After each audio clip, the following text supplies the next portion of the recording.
My name's Allison Rogers, and I am the editor here at Collision Repair Magazine. We're here today, like I mentioned, with John Cox and Brad Kruhlak from AkzoNobel. We're going to be talking about the post-pandemic normal. So obviously, we've been in sort of this suspended reality, I like to call it, this state of question mark since March 2020. Sorry, my dates are all messed around. But for the last 18 months or so, nearly 2 years, we've been stuck in this sense of pandemic mode. Things have obviously been a lot different from what we're used to, but as we, make our way through this, we've learned a lot. We're coming out the other side stronger than ever. So we're just going to talk today about basically what the new normal looks like. What does it look like coming out on the other side? A lot of us have only been dealing with lower production volumes. We've been dealing with a completely different industry than what we're used to. So we'll just talk to John and Brad today. They'll give us some expertise. These guys are visiting shops on a daily basis. They're always talking to people, helping them streamline their operations, but I'll let them talk about what they do. So let's start with John. John, how long have you been with AkzoNobel? How did you kind of find yourself in this industry, and how do you help collision repair shops? Hey, thanks for having me. Hey, everybody, John Cox. I've been with AkzoNobel now for about 20 years. I've been in the industry for 30, and it's interesting when I'm talking to young people getting into our industry, because there's, I use my own situation as something to kind of, gravitate them to this industry, because I was just a young guy going to college, wasn't exactly sure what I wanted to do, but old hockey coach of mine owned a body shop, and his son managed it, Wade, out in BC at Elite. And they just asked me, while you're making up your mind what you want to do, why don't you come on down to the shop and we'll figure out something for you to do. So I literally, a lot of people have heard this story that know me, but I'm standing in the detail bay. Literally, I don't even know how to plug in an air tool, to be honest with you. I was feeling kind of silly. One of the guys that I know came over and said, "Hey, man, let me help you out with that." So make a long story short, I ended up, detailing cars out of the gate. And then, my old coach came over and said, "You don't want to be doing that. Why don't you come and start taking some cars apart?" So I said, "Sure, that sounds fun." So, I had a lot of questions. I was young. I didn't know much about cars. And he said, "Don't worry. This place is full of broken cars. So if you break it, we can fix it." So, I had that reassuring, feeling, and ended up spending 10 years there, got my ticket as a painter, and then sort of got chatting to some sales reps, and they thought maybe it could potentially be a fit for me on the sales side. So I went to work for a small distributor out in Vancouver. Janine Marshall, was great enough to hire me, and I worked for Mainland, and then AkzoNobel purchased Mainland and started, a sales rep within AkzoNobel, and always gravitated to this A-coat services piece. The shop I'd worked at was part of it. And I just saw all of the value that, he used to come back with some very cool ideas, always rejuvenated when he'd go to the ACO meetings. And, as I worked within AkzoNobel, I eventually, I had the opportunity to join the ACO team. So I was a services consultant for a few years. And for the last couple of years now, I've been fortunate enough to be the manager of the services team in Canada, in the ACO program in Canada. So for those that don't know, the ACO program, we work with shops on the business side of things. We do several things from, one-on-one consulting, identifying needs, helping move the needles, all the way to, we'll do in-person classes on, lots of different topics, whether it's repair planning, estimating consistency, personality profiles. We'll get into the HR field a little bit. And then we also facilitate performance groups. And that's sort of at the core of what we do. We get, a lot of our more progressive shops together. We facilitate an environment where they can share ideas with each other, because it's not like, within ACO, we have all the answers. A lot of times we learn from our shops, and then we can share that. And then our shops learn from us. And it's just this great atmosphere that really drives improvements. So, that's the ACO program in a nutshell, and that's how I fell into it. So again, thanks for having me. Of course, yeah, we're so glad to have both of you here. And we'll get into some housekeeping about how the webinar session works. I realize I'm too excited, I skipped all over that. But yes, John, you've clearly got a very comprehensive background in the industry. And like you said, learning new things every single day from your colleagues in the shop and whatnot. So Brad, what about your path with AkzoNobel? How did you end up in the role you are today? And how does your role differ from John's? How do you work with the company? Well, I'll start off with saying thanks for having me. And I've been in the trade for quite a while. I started in the trade at a young age, at Raniking Paint and Auto when they had a body shop, just as Sickens was first coming over to Canada. It had only been in North America for, I think, 2 or 3 years at the time. Started there washing cars just out of desperation, to be honest with you. I needed a job. And Coase Raniking likes to tell the story how I lied about my age to get the job and later came clean with him. And thankfully he kept me on. So from that day forward, I've had a great experience in this trade, worked for them until I decided to concentrate on selling paint. Went and worked at a few body shops in Calgary, painting cars. And lo and behold, they came to me again, Raniking Paint, to work for them as a technical sales rep in Red Deer. Went and did that, became a TC, and it just progressed to now I'm technical manager for Canada. And so I've been working for AkzoNobel for 26 years, in the trade for 42. I love the trade. Love the technical side of it. I always gravitated towards that. Still like to have a gun in my hand as every opportunity and spray some cars. So my main role with the company now is I look after a small team across Canada, and they look after me. And we help the customers with processes, with the materials, proper use of the materials, training. We have a training center in Toronto where Randy Hearn looks after our training center there, does a very good job, has classes come in, and we also do training in Alberta, BC, Saskatchewan, Winnipeg, all across the country, whatever we can, just to make sure everybody's doing the right process and being as efficient as possible with our products and having a good time doing it. So that's about it. I've always heard that when AkzoNobel comes into the shop, it's always a fun time. So both of you have... What I want to know is, how did Coase not tell you were only 12 years old? Come on, Coase. I had stilts on. Put a phony mustache. Little shout out to the Reinekings there. We love you, Coase. But anyway, so thank you both for being here. Like I said, you both have a lot of experience working hands-on in the shop and helping shops just get to the best that they can be, production-wise, streamlining, technique-wise. And thank you both for being here, like I said. So just a quick how this is going to work today. For the next about 30-40 minutes or so, I'll be tossing some questions back and forth between John and Brad. They'll answer some questions. We'll just have a kind of discussion here. And then for the last 5 to 10 minutes of the broadcast, we'll be accepting questions. So if you want to fire off those questions throughout the broadcast, feel free, and we'll get to them at the end. So keep all your questions ready. We'll get to them, promise. All right, so like I said, obviously it's been a very long time since we experienced what we know kind of is normal in this industry. We've been in sort of a survival mode since March 2020.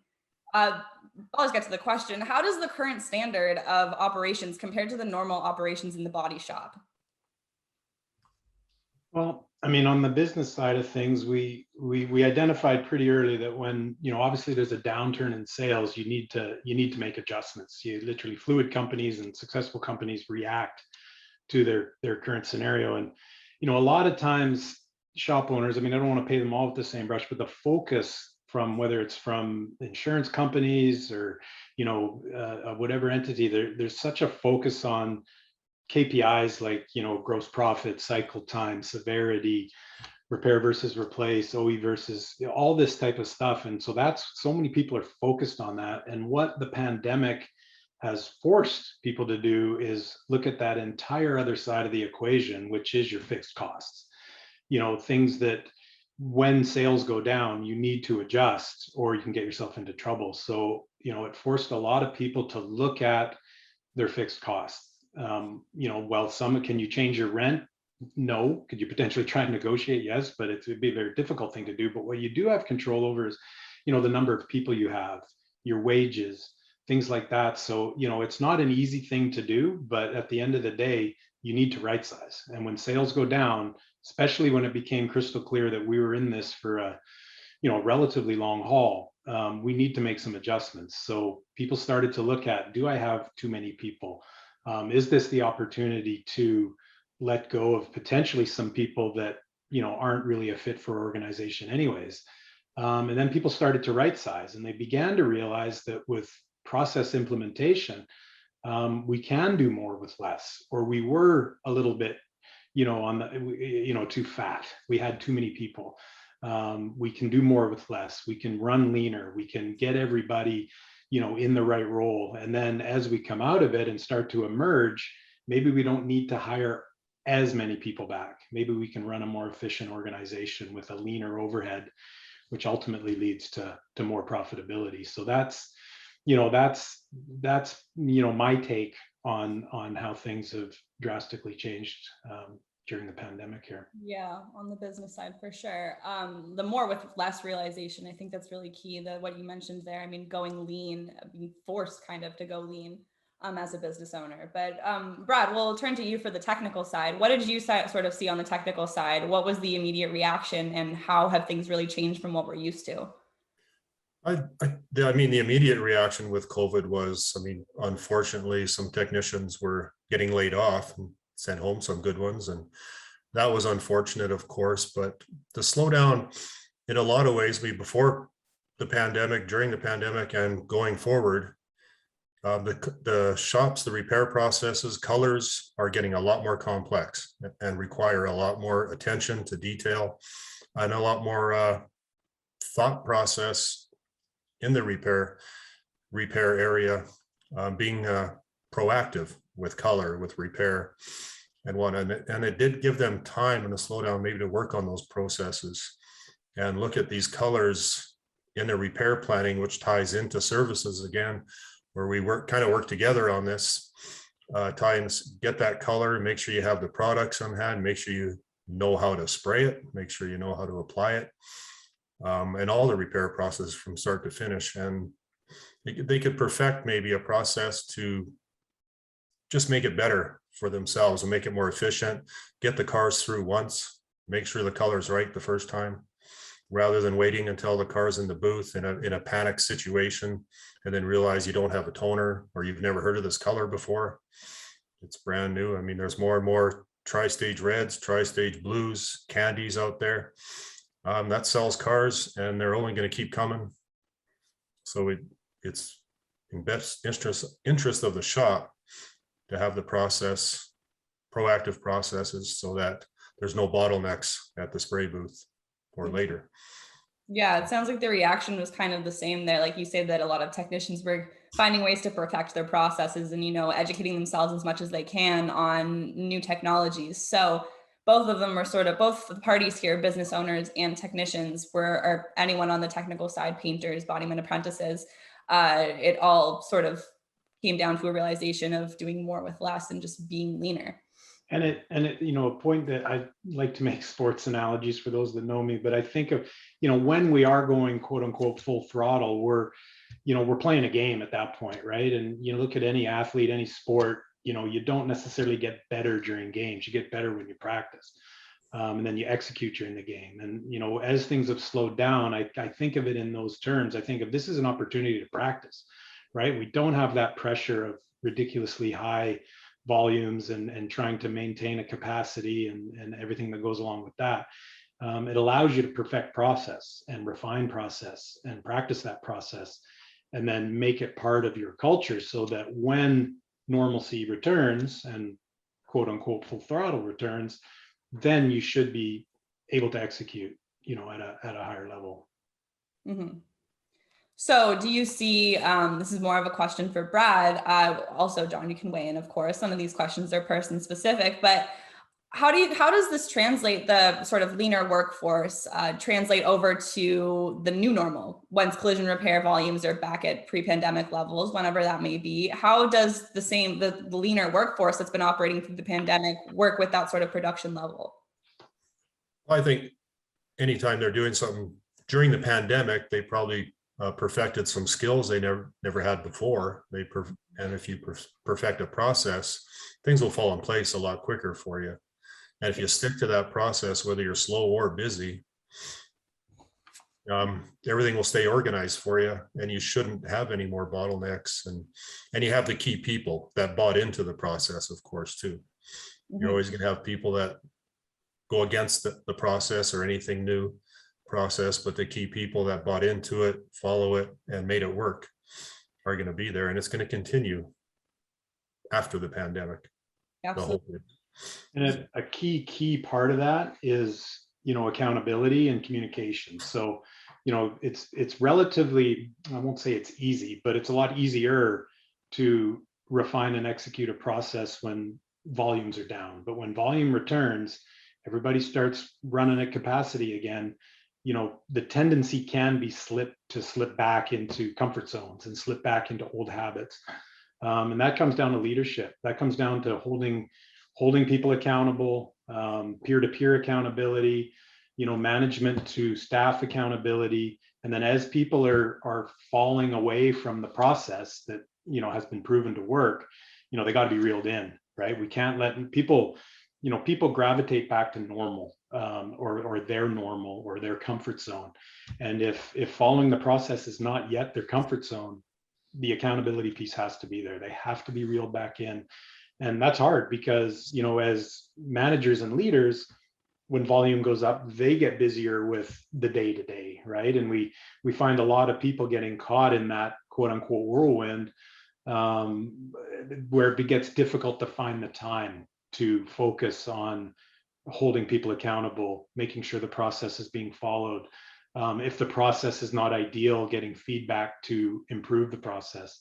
That's a very difficult thing to do when you're running at, again, full throttle. So people need to set aside the time to continue to work on the business and not necessarily always get trapped working in it.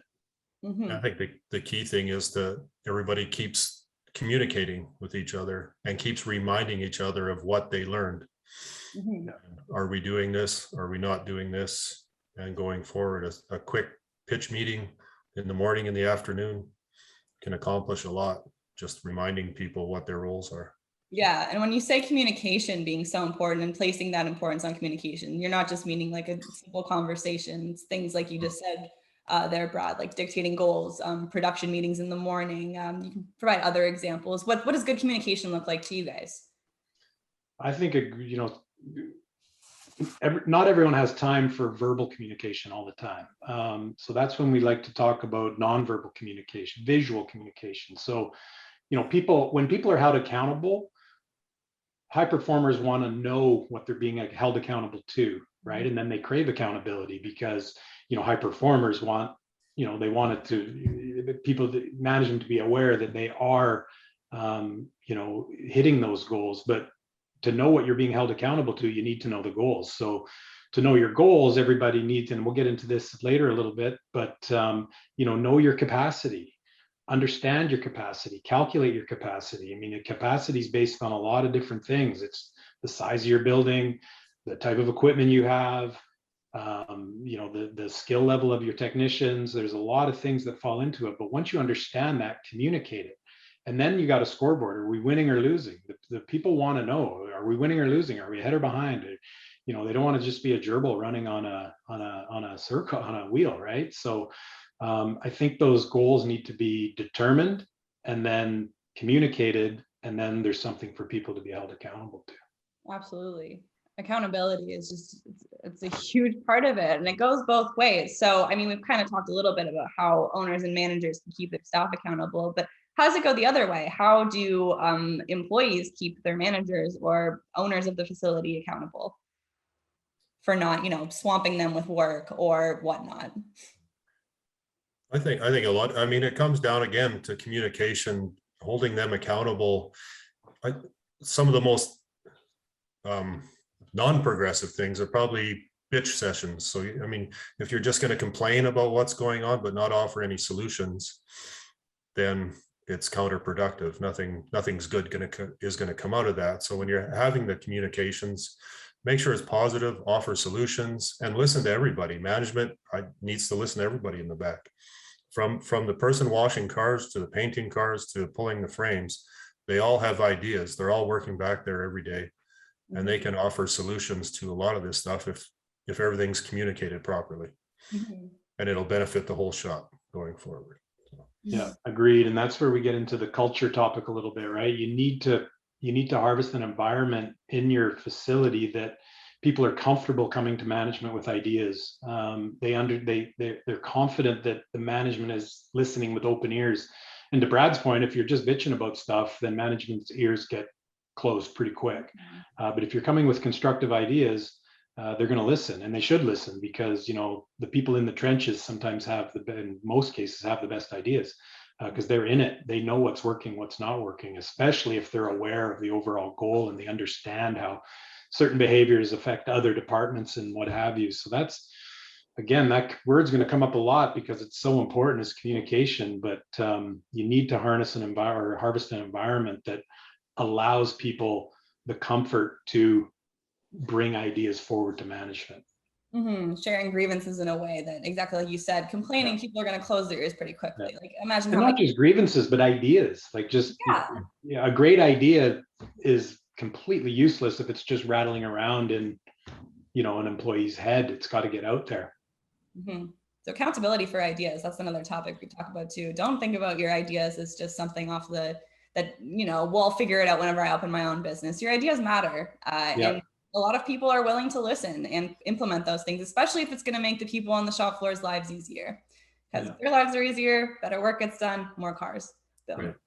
And we talk about ways to communicate in meetings, and people, some people might have too many meetings, some not enough. There's all sorts of different meetings, but one concept we embrace fully within AkzoNobel is continuous improvement.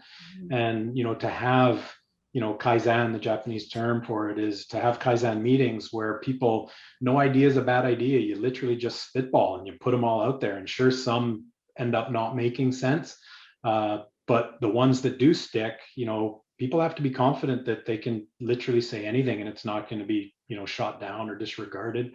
I like to just brainstorm all the time, and you just get ideas out on a whiteboard or out on paper, and the good ones stick. And that speaks to why shop culture fostered so much throughout the pandemic. I mean, in our discussions, we talked about how there was so much time at the beginning, and people just had a big open slot to discuss their, like you said, grievances, changes, ideas, anything that they wanted to. And people were listening because they were in a really dire position. So I would say don't let that die out. No, exactly.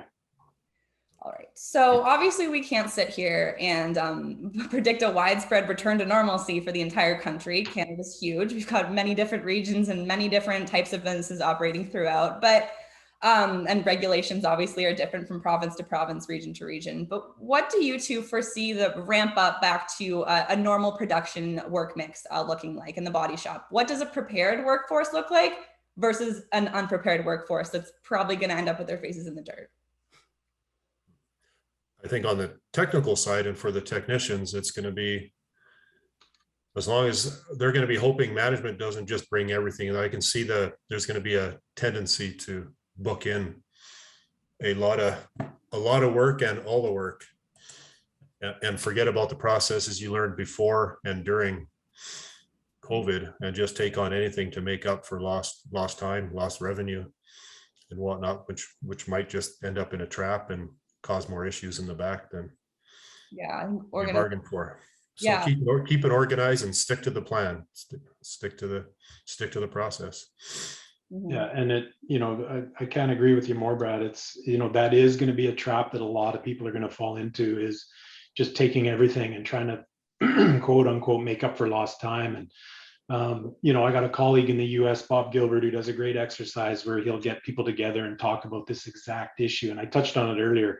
Everybody's got a capacity.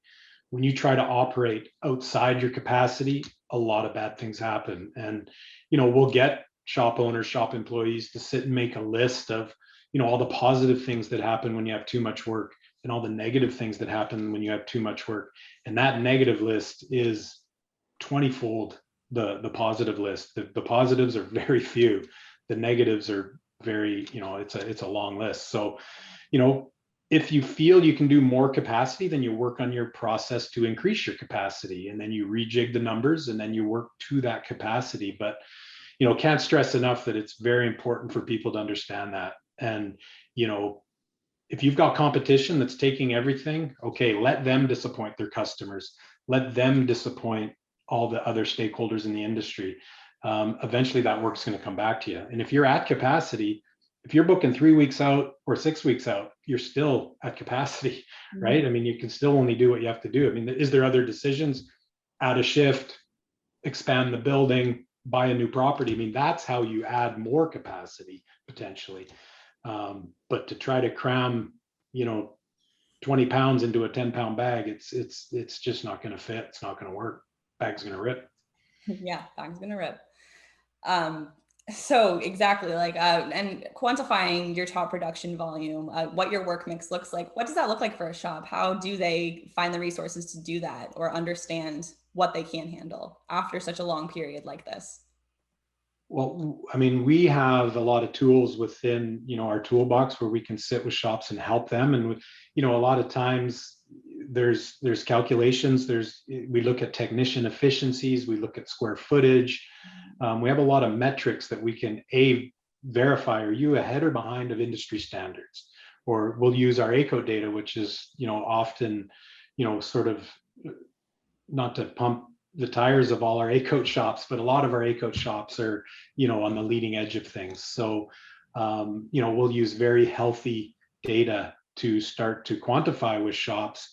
Are you capable of more just with a basic metric like sales per square foot? People are like, oh, I can't get any more work through here. Well, yes, you can. Or sales per productive head, sales per non-productive head. So we start to see where you're at, and then we can help with, okay, this is what your capacity could be if you were at, the average sales per square foot, the average sales per productive head, the average sales per non-productive head.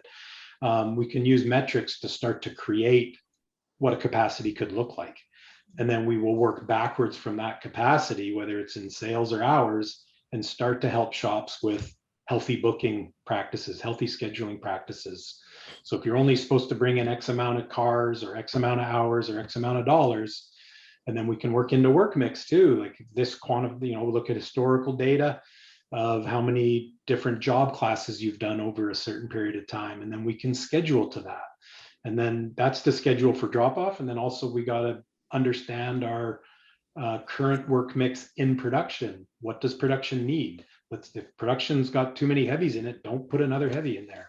If it's got too many lights, don't put another light in there. Let's find that balance. And it's never finite. And I saw a question pop up that said, which processes do you stick with and which ones do you sort of abandon or change? And, we use a concept from Edward Deming called plan, do, check, act. And it plays into our process-centered environment a lot, where, you build a plan, you do it, you execute it, then you check the results. You look at the data. Is it working? Is it not? Is our cycle time going up or down? Is our profitability up or down? Is our morale up or down? Is our customer morale up or down?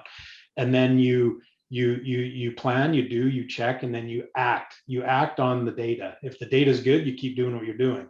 If the data is not good, you act, and then you replan. You plan again, and then you go through that cycle again. So that's how you sort of, in my opinion, refine process, find out if something's working, find out if something's not working, and if it's not working, change the plan. Mm-hmm. Yeah, measuring against something, your KPIs against something. And I love the fact that you added morale there as a KPI to watch. Like, you need to make sure that your staff obviously we've been talking about this the entire time, but that's something that slips so often above business owners' heads. They don't think about how much their morale and the attitudes of their staff contribute to their work mix. Yeah. And their production. For sure. If everyone's dragging their feet with their head down, you've got a problem. Absolutely. So obviously, in addition to the ramp up, we were just talking about, ships stuck in ports right before we hopped on this call. The aftermarket's obviously dealing with a bevy of other challenges. One of the main ones being part shortages, as I hear every shop that I go to. I'm sure you guys are hearing it across the board as well. Obviously, this is incredibly frustrating in a time like this, but how does the collision repair center deal with unpredicted shortages such as parts, or materials even are in shortages now as well, that so many shops are experiencing right now? How do you keep your head up, and how do you just keep trucking on? I think with materials and parts, first off is planning. We keep talking about planning and communication. You have to know what's coming down the pipe. If you don't know until you wait till the last minute, then you realize you don't have something or it's not there, then you're in trouble. That goes with materials, that goes with parts. I guess having a constant stream communication with repair planning, With color, if naturally you want to be as efficient as possible, use as little product as possible. And again, checking the color ahead of time and sticking to a plan so that it's not a surprise. It gets to the booth and we're out of this and we can't get it for a couple of days. Or the same thing goes with parts, I guess, right? Just kind of coping as best you can. Yeah, be as proactive as possible and keep ahead of it. Keep ahead of it. And don't paint parts. One mistake I have seen a few times is as the parts are coming in, they're mixing paint and painting one at a time or two at a time. There's a lot of waste going on there. Yeah. So wait till the job. Yeah, do it once and do it right. So materials you cannot be affording to waste when paint. I mean, paint material increases are up as well now too. So I mean, things are just increasing across the board: time, money, everything. So also another side to that is getting the customer on board, correct? Like making sure the customer understands that this repair is not going to take just a couple of days as it normally would. We are short on parts, and just allowing them into the story to kind of understand that it's not your fault, really. Yeah, and that's a really good point. And we keep talking about communication, but that communication with the customer, set the expectations out of the gate, educate the customer on potential parts shortages. And that's where a very effective repair plan, where you'll identify, any parts needed, communicate that back to the customer. Don't tell the customer it's going to be 4 days before you have any idea when parts arrival is. Set the expectation.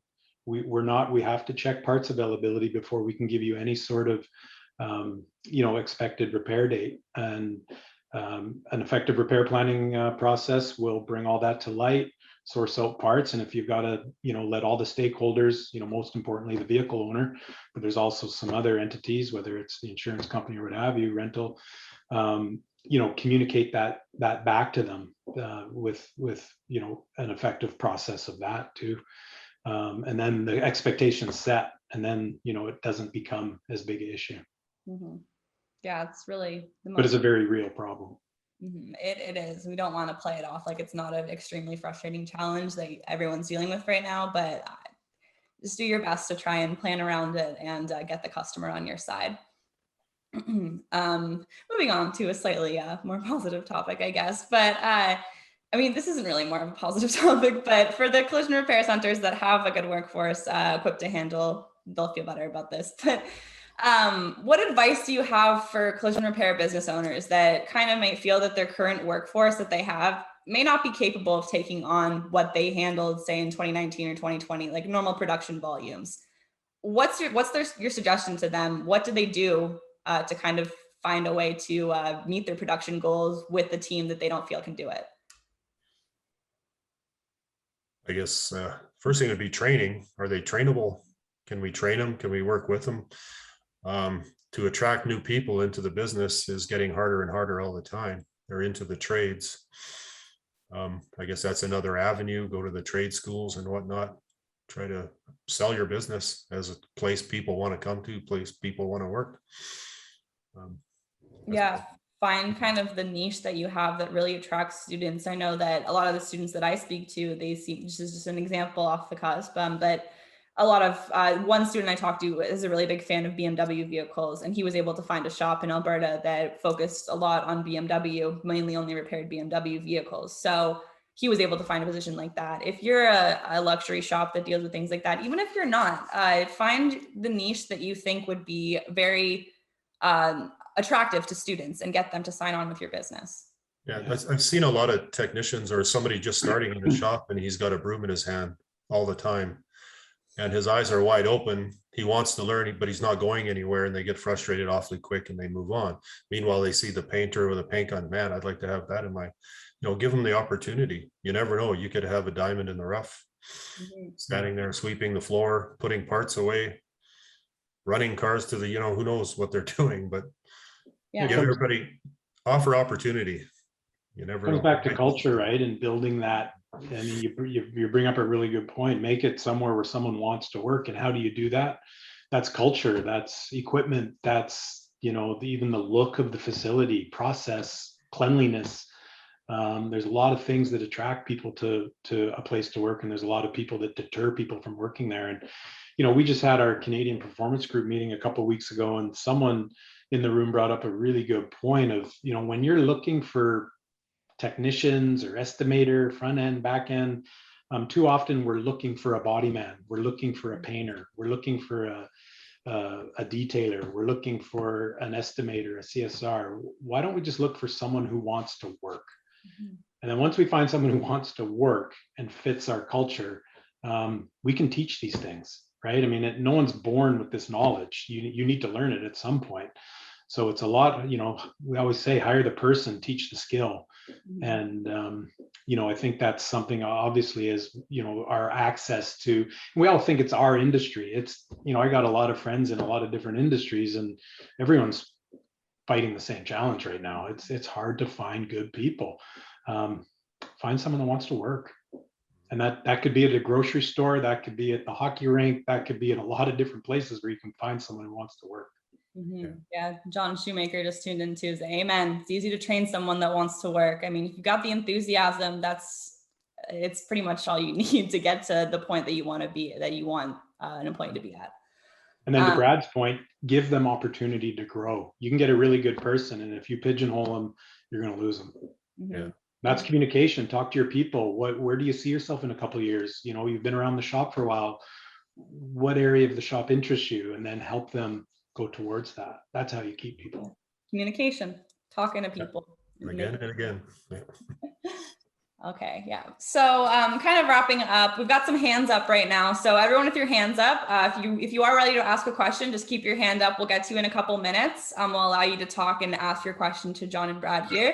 But we're just going to start to close things off conversation wise. Still got lots of time to chat. I know we've got a lot of questions already in the docket here. So obviously this is a strange time. Not a strange time. We've kind of been anticipating this for a long time, but what do you have to say to the shops that have kind of just been sitting back, feet up, waiting for the pandemic to pass, not really investing in training, equipment, not really sharing any new ideas or anything? What are the next steps for individuals in this position? Should they be penning an exit strategy, or is there a way that they can dig themselves out of this?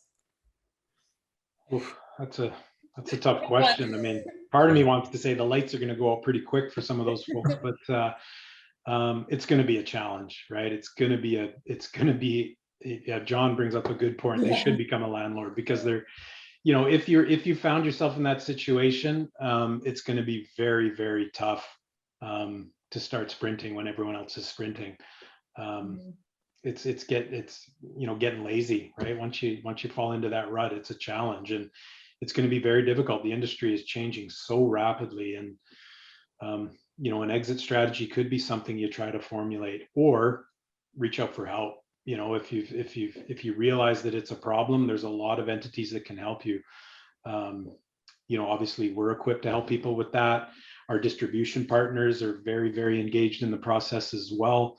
Our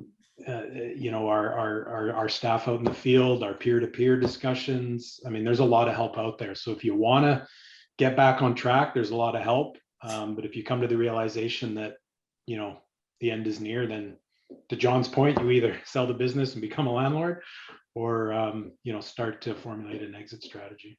Exactly. There's two roads to take at the end of the day.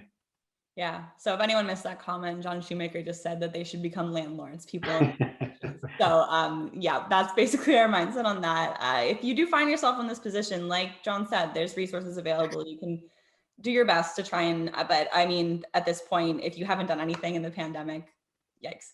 I'm sure none of our readers are in this position. They're all very forward-thinking people, and this is a great industry to work in at the end of the day. So that concludes our discussion period. So I'm just going to bring Erin back in for the Q&A. She will be leading that portion. So I just want to say thank you so much for both of you chatting with me today, answering my questions. And well, before Erin gets into the questions, I see Mike Gilliland has his hand up. So Mike, I'm going to allow you to talk. If you have a question, just let me know. If you don't, then just let us know that it was an accident. But here we go. Mike, you are on the line. Oh, I think he's muted. He's muted. Not going to miss that. 1 out of every 2 Zoom calls or Teams calls, it's like, oh, you're on mute. Yeah, seriously, when the new normal comes back.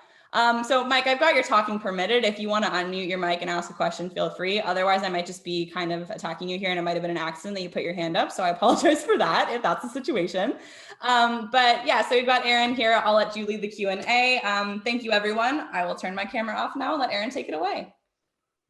Hi, everyone. Thank you so much for that chat. It was such a pleasure to watch. Everyone had very insightful things to say. So I'm going to get right into it. We have a question from Roger Wright for John.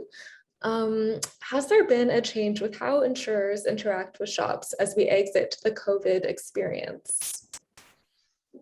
A change. I might need more details on that. I mean, obviously everybody's been doing, everyone's got their own strategy to survive within COVID. So, and it's difficult to blanket all insurance companies, with one blanket. So, there's, again, it's education, it's communication, talking to your peers, working with your insurance companies, working, if you're part of a network, working with your network, to, at the end of the day, everybody needs to remain whole.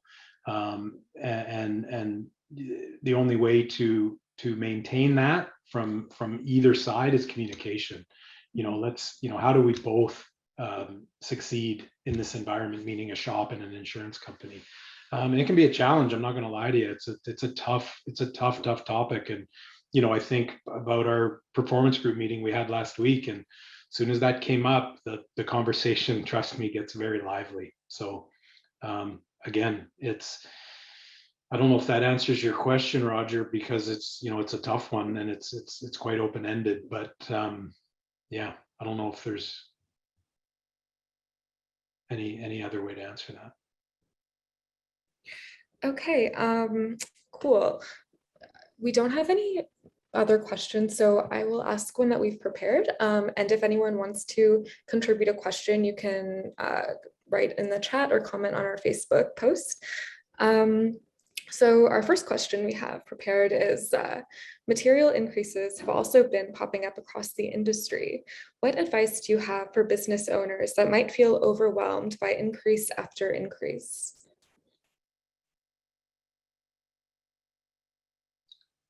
I think that it opens up an opportunity to watch the efficiency of what we're using on the vehicles. Mix what you need and use what you mix, and don't overdo it, don't waste. Like we talked through the whole conversation was communication and processes. Avoid those redos at all costs. Make sure everybody's working as a team and getting the job done the first time right. And out the door, that can help a lot. Save the material, save material costs. Yeah. And Aaron, I don't know if you're talking about just what we consider material, like paint and body material. I think costs of everything have gone up. Costs of, obviously COVID's checked people's wage expectations in certain situations, but generally speaking, post-pandemic, expectations of wage is going to be high. Parts prices, I mean, you can pass that on a little bit, but sometimes when you are hindered by a material rate, and we obviously it's the elephant in the room, paint materials rise at a faster rate than the reimbursement rates do. Two things come to mind when that topic comes up. One, make sure you're doing everything you can to remain profitable. I mean, there's shops that are very profitable with material, and there's shops that are not. The shops that are not, it doesn't matter if your reimbursement goes up, you're still not going to be as profitable as those shops that are, to all Brad's points. So understand it, educate all the stakeholders, whether it's the painter, whether it's the estimator, make sure you're capturing everything you're entitled to. Let's not leave money on the table. Let's, when we think of, poor profitability on something, we often look at the technicians that consume the product, but we also sell the product. So we ought to make sure that we're doing everything we can to work within the parameters to at least capture everything that we're entitled to. And then the education piece. Let's educate all the stakeholders on these changes. And that comes down through no different than a technician that's complaining all the time. If we're an industry that's complaining all the time, people aren't as open to listening. So let's have constructive conversation. And, believe me, I know that's a lot easier said than done, but it's still something that we can shoot for. Okay, thank you. Great answers from both of you. All right, I don't think we have a second. Yeah. All right. So do either of you have any tips for business owners to up their production volumes and receive more work in the post-pandemic era, especially those businesses that kind of found themselves struggling or slipping even pre-pandemic?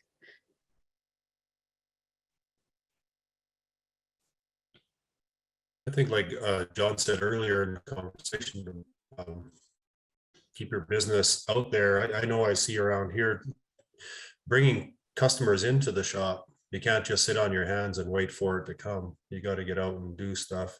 I seen a lot of shops during the pandemic that had work coming in the door more so than others. And these are the ones that are involved in the community, involved in just, I mean, I guess the biggest part is involved in the community. Their name is out there. So customers hear about, so the people that are looking for a collision center to get repairs done know of them, and they're going to end up at your door. So hang on to them. That's about it. Yeah, exactly. Capture the ones you have, and word of mouth is still strong. And word of mouth, the traditional word of mouth used to be sitting at dinner, sitting around a dressing room, sitting around whatever. Your word of mouth is now through potentially social media, and market yourself. Have an effective marketing campaign. We had a young guy, Connor Jameson, relatively new to the industry. He works at the Elite Auto Group out in Vancouver, and he gave a great presentation on the different strategies for social media marketing. And I think it opened up a lot of people's eyes of, the potential. And we hear about the potential, and it's nothing new per se, but when you see it quantified and the opportunities are very real, and there's a lot of return for it. So marketing, critical to get your name out there and not just rely on a DRP environment. Okay, great. And what about smaller businesses? Do you have any advice for how small businesses can kind of utilize marketing in ways that aren't too overwhelming, especially when you have just, maybe the owner handling marketing, or when you don't necessarily have a team helping you with that kind of thing? Well, again, I mean, you have to engage somebody that's knowledgeable in the field. You simply have to, because if you're not comfortable doing it, you need to hire somebody. It doesn't have to be a full-time person. It can be on a consulting basis. But, someone who's not familiar with the process of digital marketing, they may be more familiar with the more traditional forms of marketing, which are still important. I mean, there's still traditional ways to market that are relevant, but definitely engage a third party to help you if you're not comfortable with it, for sure. Okay, great. Okay, we have a question from Colson Cole. Hey, Colson. Thank you for the question. What can we do as an industry to educate all stakeholders on the increases as well as changes to repair and application processes that take more time and materials? It's a great question. I think it starts with, respectful communication and, reaching out. Sometimes you feel like you reach out and, you get a bit of this, oh, you got to talk to this person, you got to talk to this person. Okay, no, you got it back. Then you get told to talk to the person that told you to talk to someone else. So it can be very frustrating. But, once we get back to things like industry forums and what have you, those are great platforms to just have conversations. And when we say stakeholders, that's everybody, right? So everybody has to be open to listening. Everybody's not going to get their wish list ticked off to 100%, but if one entity has a wish list ticked off at 90 and the other entity has a wish list ticked off at 10%, you've got an issue. So there just needs to be healthy communication. I wish there was a silver bullet, but there isn't. but it's communication again, and respectful communication. I think on the technical side is education, education, education, over and over again. Know the products, know the process, and study it, and make sure you follow it. Yeah. And if you are working with an insurance company that's maybe not familiar with new products, new procedures, documentation, education, I mean, we can provide everybody with documentation on, what comes to mind when Colson asks that question is we have all these specialty colors out there now that require labor procedures, require material that fall outside your traditional 2-coat, 3-coat, traditional reimbursement process. So what do we have to do? As an OE, we provide documentation, and then that documentation can be utilized to communicate with the insurance company. And, they're just like an OE has a recommended procedure to weld on a quarter panel. A paint company has a recommended procedure on how to apply a specialty finish. And if that falls outside the boundaries of a traditional repair, then the documentation and the communication starts at that point. And it's important for all the stakeholders to be listening. Yes, and again, like the importance of knowing what you're getting into ahead of time, early in the process, so that you're not surprised when it hits the frame machine, when it hits the booth, wherever, that you know what you're in for and you're prepared. All right, some of your points lead us nicely into Collision Repair Magazine's next question. What are your thoughts on focus groups? Do you believe it could be beneficial for peers to collaborate and share ideas as a way to find success as a whole instead of as individual businesses? So when you say focus groups, do you mean like 20 groups, performance groups type thing? Yeah. Oh, obviously those are very near to my heart. So, I think it's critical to get involved in something like that. I think back, we've got a group in Canada that spans the country, and it's a group that's been together for a long time, and they were really looking forward to getting back together because, they are so, the peer-to-peer sharing is so powerful, and the desire to help each other, the openness to listen and share is critical. And that's really at the core of these performance groups, is that peer-to-peer sharing. And then on top of that, understanding where you fit in terms of a metric. How do I know if I'm good or bad at something? I can compare myself to my peers, and my peers that I respect, and think, okay, how are they doing that much better than me? You have a direct line to them. You can ask them, what are you doing differently than I am? And then you share, and then all of a sudden, you really start to see improvement happen. So very, very powerful process is, the performance group environment. Okay, great. I won't lie, I did stick that question. Sorry to pop up here, but I did stick that question in here for you, John.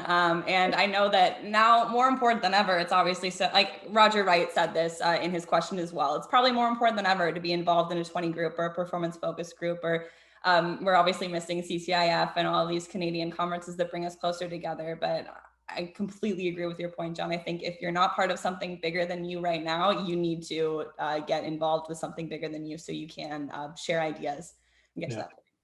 And not just at the meeting. The cool thing about it is in between meetings, everyone knows each other. So if you have a challenge that someone else has either faced in the past, or you can throw an email out and then pick up the phone. We've had shops hop on planes or drive hours to go help someone at another member of the group shop, and it's that's a very, very powerful thing.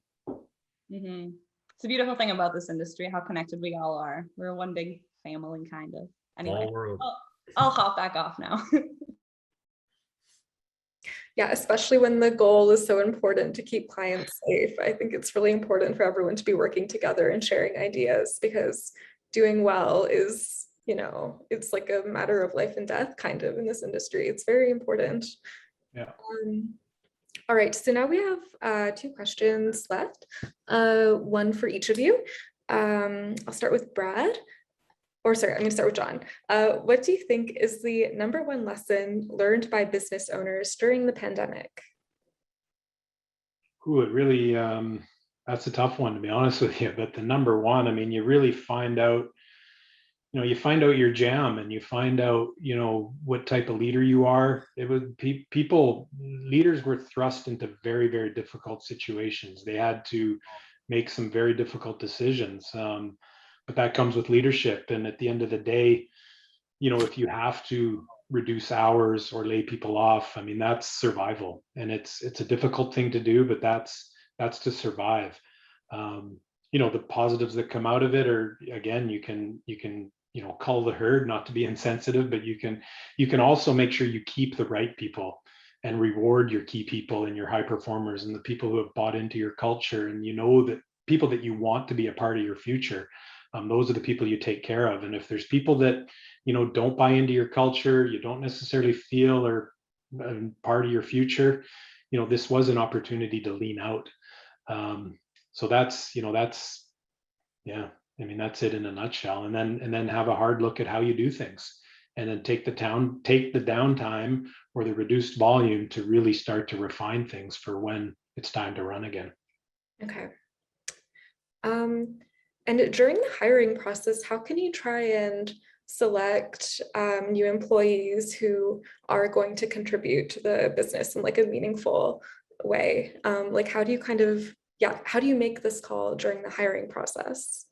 Well, again, it goes back to hiring the person. That can come through recommendations from people. That can come through knowing a person, maybe outside the industry. Could be somebody at the coffee shop you go to. It could be someone at the grocery store. It could be someone anywhere, right? That you already know the person. But it's interesting you'd ask that question, because we actually have one thing we offer within our ACO services now is a personality assessment. So we use the DISC profile to, I don't want to get into everything about that, but what it does is it gives you a peek under the hood. It gives you an understanding of how people are wired and what type of roles they'll thrive in and what type of roles they will struggle in. And then at the end of the day, it's really about getting the singers singing and the drummers drumming and the dancers dancing. If you try to get a drummer to sing, Phil Collins worked, but you don't see a lot of drummers out there singing. So at the end of the day, it's putting people in positions where they can succeed. And that's promoting from within. That's deciding if somebody's right for a role from within, if you're promoting. But it's critical when hiring someone from outside, for sure. Great. Especially someone customer facing. Thank you. And Brad, same question, but on the technician side, what do you think is the number one lesson learned over the course of the pandemic?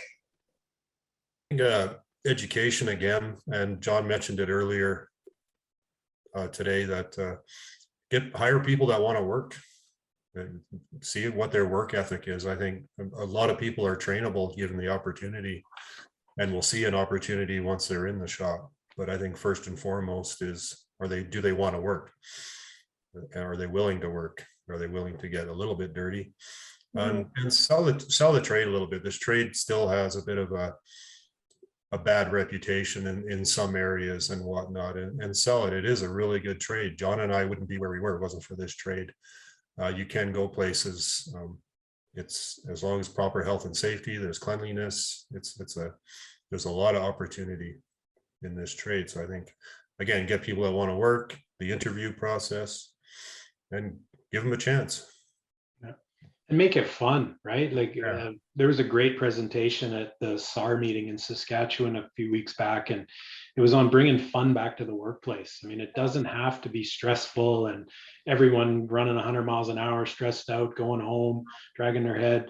Let's bring the fun back. Let's build a culture where people, and I'm starting to see it. And again, I think it's partly the pandemic that's provided this opportunity. How do we start to have fun again in a relatively dire situation? And that's the culture piece. There's a lot of different ways to do it, but let's have fun. Yeah, that's great. It's such a huge part of our lives. It should be fun. Yeah. It's 40 hours a week. And just as John said, me again, hello. And just as John Shoemaker just said, give people a growth plan, follow it, and create the culture for them to thrive. Like John Cox just said, it's all about making this more fun. And I did see that SAR presentation, and I highly recommend anyone go watch it. Yeah, All the great. presentations from SAR are available online. And if you need the link, just send me a message. My email is allison@mediamatters.ca. I can get you that link, courtesy of Tom Bissonette, of course. But thank you to everyone we're at 3 o'clock now. So thank you so much to everyone for tuning into our session. We had a lot of great topics discussed today. John and Brad, we cannot thank you enough for sharing your expertise with our viewers. This is definitely a beneficial session. I'm sure everyone learned something. So thank you so much. Thank you for having us. Yeah, thanks for having us.